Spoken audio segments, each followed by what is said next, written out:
श्री कृष्ण ने राधा से शादी क्यों नहीं की? आखिर क्या है इसके पीछे छुपा रहस्य? कभी सोचा है आपने प्रेम क्या है?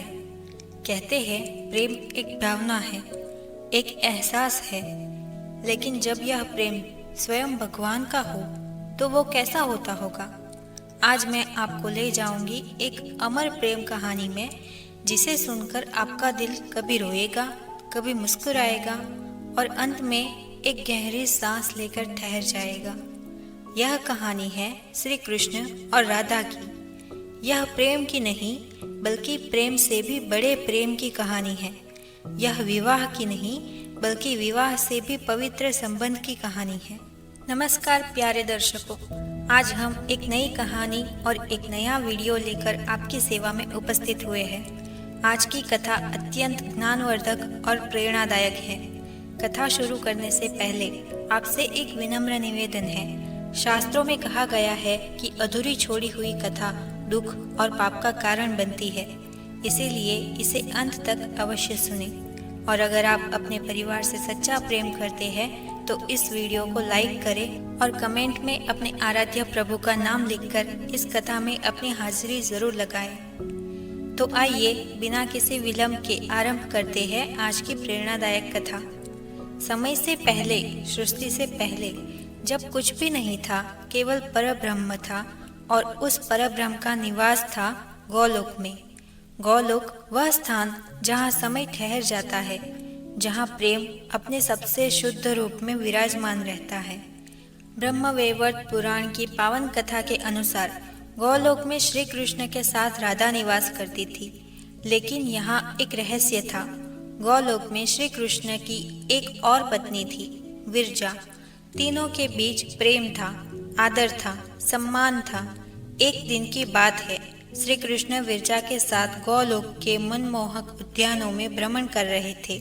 फूलों की सुगंध, भंवरों का गुंजन, कोयल की मधुर तान, सब कुछ प्रेम में डूबा हुआ था। अचानक वहां राधा का आगमन हुआ। राधा का हृदय यह देखकर टूट गया। उन्होंने अपने प्रियतम को किसी और के साथ देखा। जलन की आग में जलती राधा का रूप देखकर कृष्ण का मित्र सुदामा वहां पहुंचा। सुदामा ने राधा को समझाने की कोशिश की, राधे, यह क्रोध उचित नहीं। प्रेम में ईर्ष्या का कोई स्थान नहीं होता। परंतु प्रेम में जली राधा का क्रोध शांत नहीं हुआ। उन्होंने सुदामा को भी अपने क्रोध का निशान बनाया। इसी प्रसंग ने प्रेम की इस कहानी को एक नया मोड़ दे दिया। सुदामा ने दुखी होकर राधा को श्राप दिया, राधे, तुमने अपने प्रेम में अंधे होकर मित्र का अपमान किया है। इस कारण तुम्हें अपने प्रियतम कृष्ण से 100 वर्ष तक विरह झेलना होगा। तुम दोनों को धरती पर जन्म लेना होगा और वहां तुम्हारा मिलन विवाह के रूप में नहीं हो सकेगा। यह श्राप सुनकर गोलोक में सन्नाटा छा गया। राधा के नेत्रों से अश्रुधारा बह निकली। श्री कृष्ण का हृदय भी व्यथित हो उठा, लेकिन श्राप तो श्राप था, उसे स्वीकार करना ही पड़ा। समय का चक्र घूमा और श्राप के अनुसार श्री कृष्ण का जन्म हुआ मथुरा में देवकी के गर्भ से। वहीं राधा का जन्म हुआ बनारस में वृषभानु और कीर्ति के घर में। 2 अलग स्थान, 2 अलग परिवार, लेकिन एक ही आत्मा के 2 टुकड़े। जब श्री कृष्ण को नंद और यशोदा के घर गोकुल लाया गया, तब से ही एक अजीब सी बेचैनी उनके मन में थी, जैसे कुछ टूट गया हो, जैसे कोई पास होकर भी दूर हो। बालक कृष्ण अक्सर आकाश की ओर देखते और मन ही मन कुछ खोजते रहते। वहीं बरसाना में राधा भी अजीब सी व्याकुलता महसूस करती रहती। जब वो गायों को चराने जाती, जब वो यमुना के किनारे जल भरने जाती, तो लगता जैसे कोई उन्हें पुकार रहा हो। कोई मीठी सी बांसुरी की आवाज उनके कानों में गूंजती रहती। वो दिन था होली का, रंगों का त्योहार। गोकुल और बरसाना के बीच होली खेलने की परंपरा थी। श्री कृष्ण अपने सखाओं के साथ बरसाना पहुंचे। राधा अपने सखियों के साथ रंग खेलने के लिए तैयार थी। जब कृष्ण की नजर पहली बार राधा पर पड़ी तो समय रुक गया, जैसे सारी सृष्टि स्थिर हो गई हो। कृष्ण के मन में एक आवाज गूंजी, यही है वह जिसे मैं जन्मों जन्मों से खोज रहा था। राधा ने भी कृष्ण को देखा और उनके नेत्रों से अश्रु बह निकले। खुशी के आंसू, पहचान के आंसू, जैसे अनंत काल से बिछड़ा हुआ कोई अपना मिल गया हो। दोनों एक दूसरे की ओर बढ़े, लेकिन तभी राधा के मन में एक अजीब सा डर भी जगा। कहीं यह सब सपना तो नहीं, कहीं यह मिलन अस्थायी तो नहीं। कान्हा, राधा की आवाज में कंपन था। राधे, कृष्ण की आवाज में असीम प्रेम था। उस दिन दो आत्माओं का मिलन हुआ, दो दिलों की पहचान हुई, लेकिन साथ ही एक पीड़ा भी जगी। सुदामा के श्राप की याद, वृंदावन, वह स्थान जहाँ प्रेम अपने सबसे मधुर रूप में प्रकट हुआ, जहाँ श्री कृष्ण की बांसुरी की मधुर तान सुनकर न केवल गोपियाँ बल्कि पशु पक्षी, पेड़ पौधे, नदी, पहाड़ सभी मुग्ध हो जाते थे।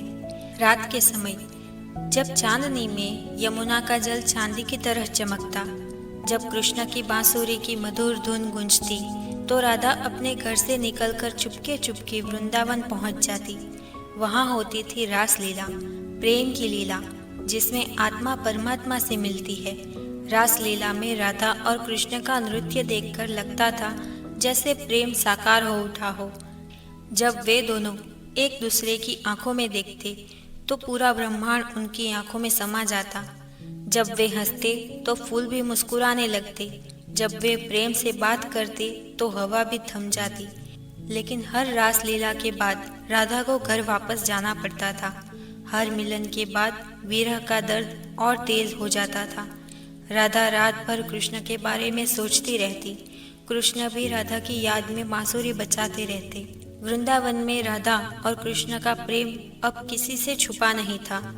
गोपियाँ जानती थी, गोप जानते थे, यहाँ तक कि नंद, यशोदा और वृषभानु कीर्ति भी इस बात से अवगत थे। एक दिन नंद बाबा ने कृष्ण को बुलाया। उनके चेहरे पर गंभीरता थी। कन्हैया, तुम्हारी उम्र अब विवाह योग्य हो गई है। हमें तुम्हारे लिए एक उचित कन्या खोजनी चाहिए। कृष्ण के हृदय की धड़कन क्षण भर के लिए रुक सी गई। पिताजी, मैं राधा के अलावा किसी और के बारे में सोच भी नहीं सकता, यशोदा मैया ने समझाया। लेकिन बेटा, राधा की सगाई रायाण से हो चुकी है, यह संभव नहीं है। उधर बरसाना में भी यही स्थिति थी। वृषभानु ने राधा से कहा, बेटी, तुम्हारा विवाह रायाण से तय हो चुका है, अब तुम्हें यह व्यर्थ का मोह त्यागना होगा। राधा के नेत्रों से आंसू बह निकले। पिताजी, मैं कृष्ण के बिना जी नहीं सकती, वह मेरी आत्मा का हिस्सा है, लेकिन समाज के नियम है बेटी, हमें उनका पालन करना होगा।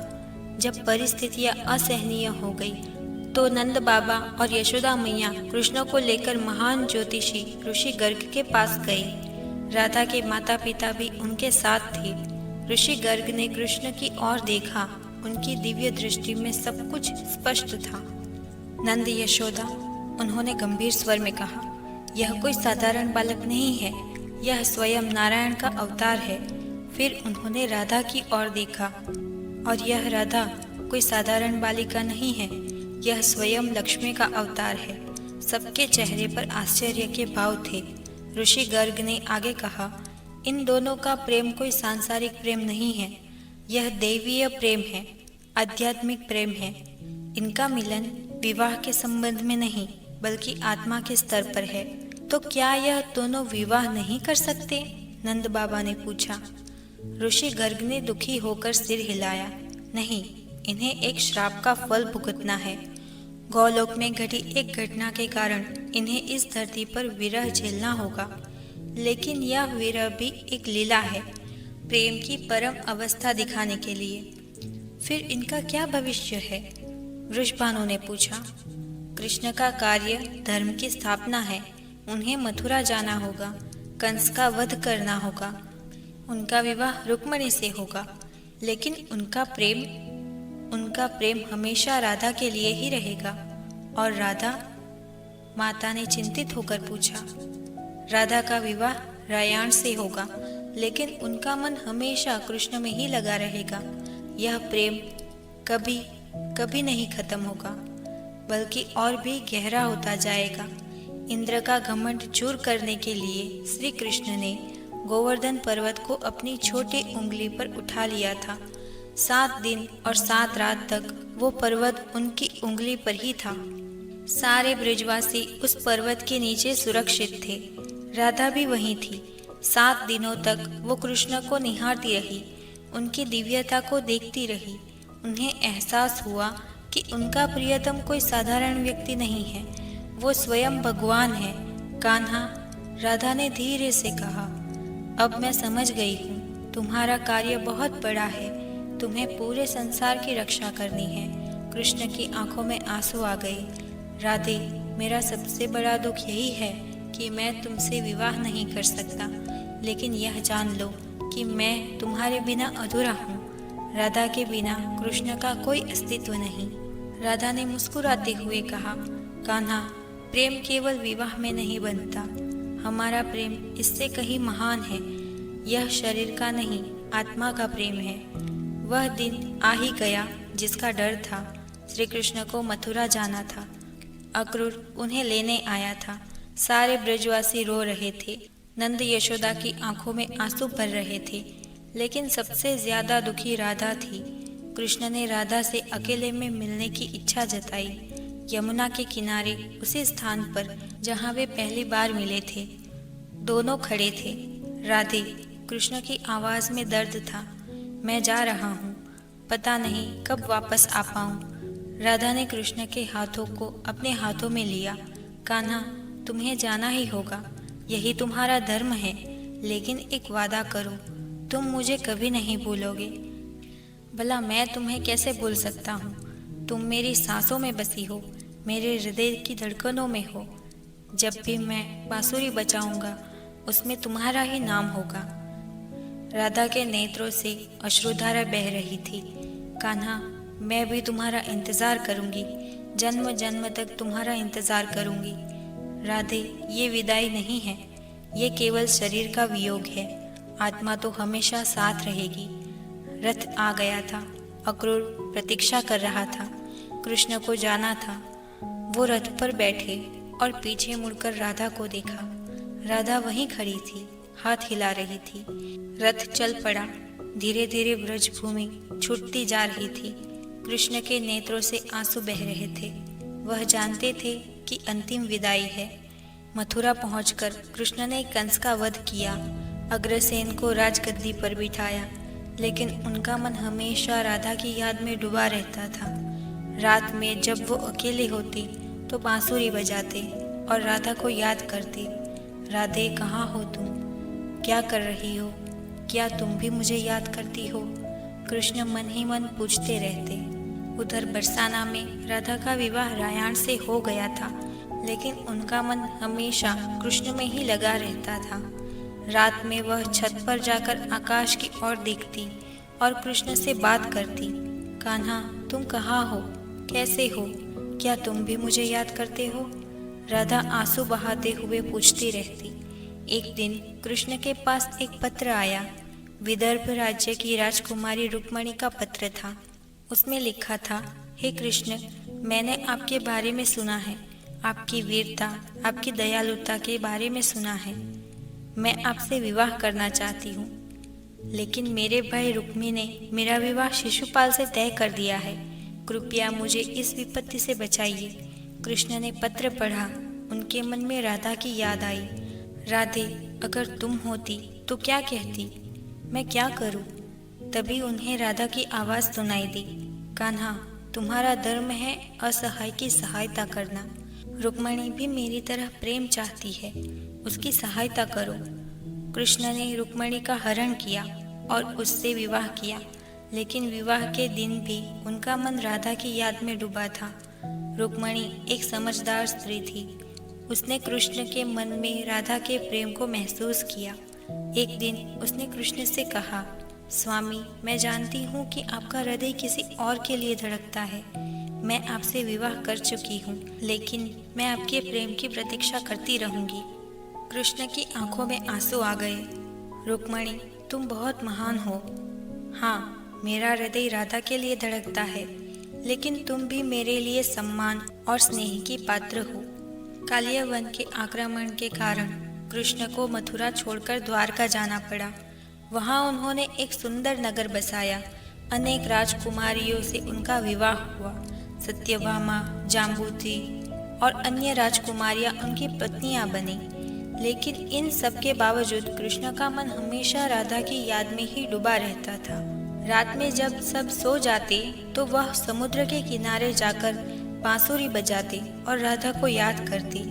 राधे, यहाँ सब कुछ है, महल, धन, दौलत, सेवक, लेकिन तुम्हारे बिना सब सूना लगता है। तुम्हारे बिना मैं अधूरा हूँ। द्वारका की रानी कृष्ण के इस दर्द को समझती थी। वे जानती थी कि कृष्ण का सच्चा प्रेम राधा से है, इसलिए वे कभी इस बात की शिकायत नहीं करती थी। कुरुक्षेत्र के मैदान में जब अर्जुन ने धनुष्य रख दिया और कहा कि यह युद्ध नहीं करेगा, तो कृष्ण ने गीता का उपदेश दिया। उस समय भी उनके मन में राधा की याद थी। राधे, तुम कहती थी कि मेरा काम धर्म की स्थापना है। आज वही समय आया है, मुझे अर्जुन को कर्तव्य का पाठ पढ़ाना है। गीता में कृष्ण ने कहा, हे अर्जुन, कर्म करना तुम्हारा अधिकार है, फल की चिंता मत करो। यह उनके अपने जीवन का भी सिद्धांत था। उन्होंने अपना कर्तव्य किया, भले ही उसके लिए उन्हें राधा से दूर रहना पड़ा। युद्ध के दौरान एक रात कृष्ण अकेले बैठे थे। उन्हें लगा जैसे राधा उनके पास आई हो। कान्हा, तुम्हारा यह कार्य धन के लिए है? मैं तुम्हारे साथ हूँ, हमेशा रहूंगी। कृष्ण की आंखों से आंसू बहने लगे। राधे, तुम सच में आई हो या यह मेरा भ्रम है? कान्हा, प्रेम कभी भ्रम नहीं होता। मैं तुम्हारे दिल में हूँ, तुम्हारी सांसों में हूँ। महाभारत के युद्ध के बाद एक दिन कृष्ण का मन बहुत व्याकुल हुआ। उन्होंने सोचा कि क्यों न एक बार फिर व्रजभूमि जाकर राधा से मिला जाए। वह गुप्त रूप से द्वारका से निकले और वृंदावन की ओर चल पड़े। जब वह वृंदावन पहुंचे तो देखा कि सब कुछ बदल गया था। वे गलियां, वे घर, वह यमुना का किनारा, सब पुराना लग रहा था। कई चेहरे अब नहीं दिख रहे थे। उन्होंने एक बुजुर्ग गोपी से पूछा, माता, राधा कहाँ है? बुजुर्ग गोपी ने उन्हें पहचान लिया। आ गए, राधा तो अब इस संसार में नहीं है। उसने तुम्हारा इंतजार करते करते प्राण त्याग दिए। कृष्ण का हृदय टूट गया। क्या कह रही हो माई, राधा नहीं है? हाँ कन्हैया, राधा रोज यमुना किनारे बैठकर तुम्हारा इंतजार करती थी। तुम्हारी बांसुरी की आवाज सुनने के लिए कान लगाए रहती थी। अंत में एक दिन वही यमुना के किनारे उसने प्राण त्याग दिए। उसके अंतिम शब्द थे, कान्हा, मैं आ रही हूँ। कृष्ण वही धरती पर बैठ गए। उनकी आंखों से आंसू की धारा बह निकली। यमुना के उसी किनारे जहाँ राधा ने प्राण त्याग किए थे, कृष्ण रात भर बैठे रहे। आधी रात के समय अचानक वहाँ एक दिव्य प्रकाश फैला। कान्हा, एक मधुर आवाज गूंजी। कृष्ण ने आंखें उठाई तो देखा कि राधा उनके सामने खड़ी थी, लेकिन यह राधा अलग थी। दिव्य चमत्कार, अलौकिक। राधे, कृष्ण की आवाज कांप रही थी। हाँ कान्हा, मैं हूँ। मैं तुम्हारा इंतजार कर रही थी। लेकिन राधे, तुमने शरीर क्यों त्याग दिया? मैं आने वाला था। राधा मुस्कुराई। कान्हा, शरीर नश्वर है, लेकिन हमारा प्रेम अमर है। मैंने शरीर त्याग कर अपने मूल रूप में वापसी की है। अब मैं गौलोक में तुम्हारा इंतजार कर रही हूँ। राधे, मैं भी तुम्हारे साथ आना चाहता हूँ। नहीं कान्हा, अभी तुम्हारा कार्य अधूरा है। तुम्हें यदुवंश का अंत देखना है। तुम्हें अपनी लीला पूरी करनी है। जब तुम्हारा समय आएगा तब तुम गौलोक आ जाना। मैं इंतजार करूंगी। कितने दिन और राधे? समय की गिनती मत करो कान्हा। प्रेम में समय का कोई महत्व नहीं होता। राधा धीरे धीरे गायब होने लगी। कान्हा, याद रखना, राधा के बिना कृष्ण अधूरे है और कृष्ण के बिना राधा अधूरी है। हमारा प्रेम अनंत है। कृष्ण ने हाथ बढ़ाया, लेकिन राधा गायब हो गई। केवल उनकी मधुर आवाज हवा में गूंजती रही, राधे कृष्ण, राधे कृष्ण। यदुवंश के विनाश के बाद कृष्ण अकेले जंगल में चले गए। वो जानते थे कि उनका समय आ गया है। वृक्ष की छाया में बैठकर वो ध्यान में मग्न हो गए। राधे, अब मैं आ रहा हूँ। जरा नामक व्याध के तीर ने कृष्ण के पैर को भेद दिया। जिसे उसने हिरण का कान समझा था, कृष्ण मुस्कुरा दिए। कोई बात नहीं व्याध, तुमने केवल मेरी लीला पूरी करने में सहायता की है। जैसे ही कृष्ण ने शरीर त्यागा, आकाश से दिव्य संगीत गूंजा, फूलों की वर्षा हुई और कृष्ण की आत्मा सीधा गौलोक में पहुंच गई। वहां राधा उनका इंतजार कर रही थी। अनंत काल का विरह समाप्त हुआ। दोनों एक दूसरे के आलिंगन में खो गए। अब आप पूछेंगे कि फिर श्री कृष्ण ने राधा से विवाह क्यों नहीं किया? इसका उत्तर बहुत गहरा है। पहला कारण था सुदामा का श्राप। गौलोक में राधा के क्रोध के कारण सुदामा ने उन्हें श्राप दिया था कि वे धरती पर विवाह नहीं कर सकेंगे। दूसरा कारण था समाज की व्यवस्था। राधा की सगाई हो चुकी थी। उस समय की सामाजिक मर्यादाओं में यह संभव नहीं था। तीसरा कारण था कृष्ण का दैवीय उद्देश्य। उन्हें धर्म की स्थापना करनी थी, अधर्मियों का वध करना था। इसके लिए उन्हें राजनीतिक संबंध बनाने पड़े, जिसके लिए विवाह एक साधन था। लेकिन सबसे बड़ा कारण था उनका प्रेम इतना शुद्ध और पवित्र था कि वो विवाह के बंधन से कहीं महान था। विवाह शरीर का मिलन है, लेकिन राधा कृष्ण का प्रेम आत्मा का मिलन था। राधा कृष्ण का प्रेम सिखाता है कि सच्चा प्रेम स्वार्थ रहित होता है। राधा ने कभी यह नहीं कहा कि तुम मुझसे शादी करो। उन्होंने कृष्ण के कर्तव्य को समझा और उनका साथ दिया। ये प्रेम सिखाता है कि प्रेम में त्याग होता है। कृष्ण ने अपनी व्यक्तिगत खुशी को धर्म के लिए त्याग दिया। राधा ने अपनी व्यक्तिगत इच्छाओं को कृष्ण के कल्याण के लिए त्याग दिया। ये प्रेम सिखाता है कि सच्चा प्रेम समय और स्थान की सीमाओं से परे होता है। राधा और कृष्ण भले ही शारीरिक रूप से अलग रहे, लेकिन आत्मिक रूप से वे हमेशा एक ही थे। ये प्रेम सिखाता है कि प्रेम में धैर्य होता है। राधा ने जन्म जन्म तक कृष्ण का इंतजार किया। कृष्ण ने भी राधा को कभी नहीं बुलाया। आज भी जब हम राधे कृष्ण कहते हैं तो राधा का नाम पहले आता है। ये इस बात का प्रमाण है कि कृष्ण ने राधा को कितना सम्मान दिया। भले ही उन्होंने राधा से विवाह नहीं किया, लेकिन उन्होंने राधा को अपने नाम के साथ अमर कर दिया। ये कहानी हमें सिखाती है कि प्रेम केवल शादी विवाह में नहीं होता। सच्चा प्रेम तो आत्मा से आत्मा का मिलन है।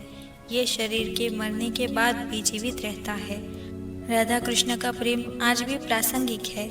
आज के युग में जब प्रेम को केवल शारीरिक आकर्षण समझा जाता है, तब राधा कृष्ण का प्रेम हमें सिखाता है कि सच्चा प्रेम आध्यात्मिक होता है। जब हम किसी से सच्चा प्रेम करते हैं तो हम उसकी खुशी को अपनी खुशी समझते हैं। हम उसके कल्याण के लिए अपना त्याग करने को तैयार रहते हैं। यही तो राधा और कृष्ण ने किया था। इसीलिए श्री कृष्ण ने राधा से विवाह नहीं किया, लेकिन उन्होंने कुछ ऐसा किया जो विवाह से भी महान था। उन्होंने अपने प्रेम को अमर बना दिया। आज हजारों साल बाद भी जब हम राधा कृष्ण की कहानी सुनते हैं तो हमारी आंखों से आंसू निकल आते हैं। यही है राधा कृष्ण के प्रेम की महानता। यही है उनके विवाह न करने का असली रहस्य। प्रेम, केवल प्रेम, शुद्ध, निष्कलंक, अनंत प्रेम। प्यारे भक्तों, हमें आशा है कि ये कथा आपके जीवन में सकारात्मक बदलाव लेकर आई होगी। कृपया इसे लाइक और दूसरों तक पहुंचाने के लिए इसे शेयर करें। अपने श्रद्धा भाव को कमेंट सेक्शन में जय श्री कृष्णा लिखकर प्रकट करें। इस कथा को अंत तक देखने के लिए आपका दिल से धन्यवाद।